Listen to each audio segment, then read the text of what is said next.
Ce journal vous est offert par CET Congo, Société d'ingénierie civile.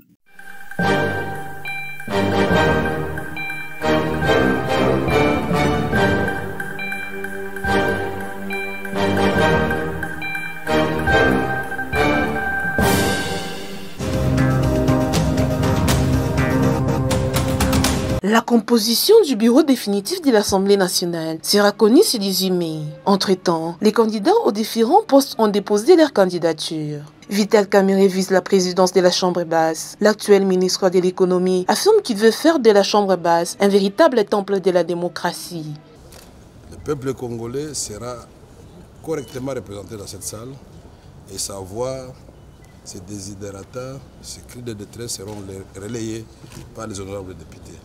Ça sera un véritable temple de la démocratie. L'IDPS présente un candidat à la première vice-présidence, c'est Jean-Claude Chilumbaï. Quand tu viens pour servir les autres, le seul mot que nous demandons, c'est de nous faire confiance. Nous avons mis notre disponibilité. Effectivement, tout député, toute personne est capable de faire ce que je veux faire.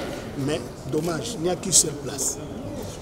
Et c'est comme ça que moi, je l'ai choisi. Et je demande à mes pairs de me faire confiance. Parce que ce que je ferai, c'est comme eux qui seraient à ma place. Christophe Mbosso, président sortant, et candidat à la deuxième vice-présidence. Je viens de déposer ma candidature dans le compte de la majorité, l'union sacrée de la nation. J'ai le privilège de diriger. Moi qui conduis les réunions de l'union sacrée. L'opposition parlementaire se pointe candidat au poste des rapporteurs adjoints. Dominique Mounongo, du parti d'ensemble, est choisi pour ses rôles. Christian Mwando, président du groupe parlementaire de l'opposition, estime que leur rôle est de veiller à la bonne marche de la démocratie. Notre rapport, ce sera d'abord de veiller à ce que la démocratie parlementaire s'exerce véritablement à partir du bureau. Et son rôle, c'est le rôle de représenter l'ensemble de l'opposition et elle a des tâches spécifiques, notamment le contrôle des rapports des vacances parlementaires qu'elle va suivre. Je pense que pour cela, on peut compter sur elle. Elle est suffisamment compétente pour faire le travail. La liste définitive des candidats sera publiée ce mercredi 15 mai.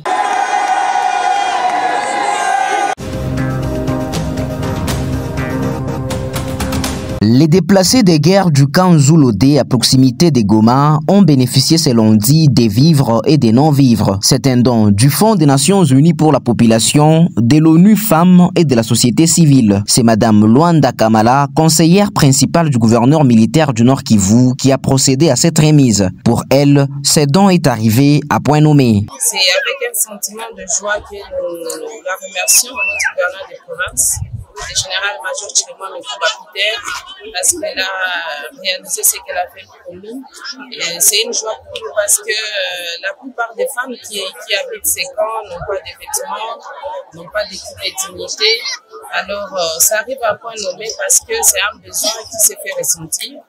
Et à la même occasion, nous remercions nos partenaires, là je cite ONU Femmes et UNFPA qui ont contribué à cette assistance, mais aussi la société civile. Le Nord Kivu compte actuellement plus de 2 millions de déplacés de guerre. La saison sèche dans l'interland minier du Katanga va habituellement du mois d'avril jusqu'au mois de novembre. Durant cette période, la température peut descendre jusqu'à 8 degrés Celsius, ce qui provoque quelques maladies et malaises. Explication avec le docteur Célestin Toumba. Lorsque la température baisse, cela influence le système immunitaire.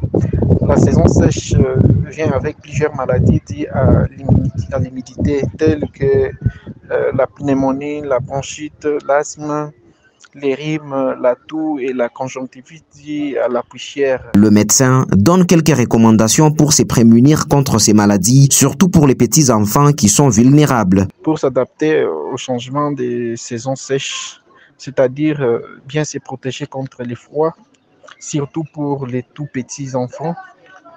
Il faut bien se couvrir et éviter de s'exposer au froid. Selon des spécialistes en environnement, les dérèglements climatiques en cours pourraient amener des températures encore plus basses pendant la saison sèche et plus hautes durant la saison des pluies. La RDC tient à éradiquer le VIH-Sida à l'horizon 2030. C'est dans ces cadres qu'une série d'activités se tient à Lubumbashi du 13 au 17 mai. Elles mettent ensemble les parties prenantes devant 6 provinces de la RDC. Ils vont notamment passer en revue les résultats obtenus jusqu'ici dans la lutte contre cette maladie. Le docteur Aimé Mboyo, l'un des participants, reconnaît les efforts fournis par le Haut-Katanga dans la lutte contre cette maladie. Nous exprimons notre gratitude aux autorités provinciales du Haut-Katanga à travers l'honorable Jacques Yabola, son Excellence, Monsieur le Gouverneur de la province, à qui nous présentons nos félicitations pour sa réélection à la tête de la province. Le docteur Joseph Sambi, ministre provincial de la Santé du Haut-Katanga, estime que ces 5 jours sont à capitaliser pour avoir une bonne pratique pour éradiquer cette maladie d'ici 2030. Sa qualité de président du Conseil national multisectoriel de lutte contre le sida, à travers sa vision pour la couverture santé universelle et son impulsion pour mener des actions nécessaires, visibles et palpables au bénéfice des personnes vivant avec le VIH en République démocratique du Congo. Ainsi dit, au nom du gouverneur de province empêché, je déclare ouvertes les assises de la revue nationale PNLS 2023. Ouvertes par le ministre provincial de la Santé, le docteur Joseph Sambi. Ces assises ont pour thème enjeux et défis pour la riposte au VIH-Sida en RDC dans la perspective de 2030. Ce 14 mai est la journée mondiale de l'hypertension. Parole des fois médias en a profité pour promener son micro dans les rues de Lubumbashi. Monsieur Albert Tanda est hypertendu. Il nous parle ici de son expérience avec cette maladie.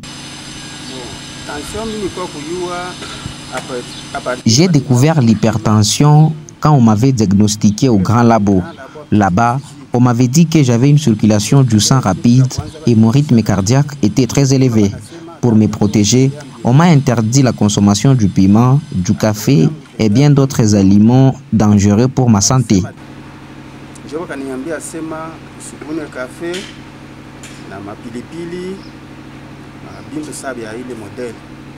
Mathieu Boutangilai, lui, pense que cette maladie provient des aliments qu'une personne consomme. Les aliments que nous consommons, tels que le tilapia, sont traités avec des produits chimiques.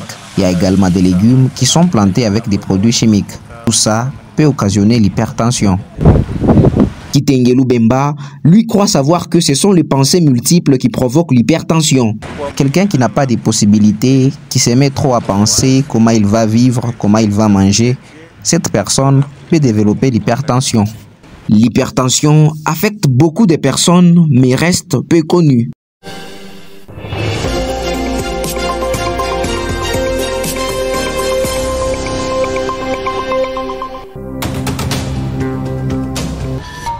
Ce journal vous est offert par 7 Congo, Société d'ingénierie civile.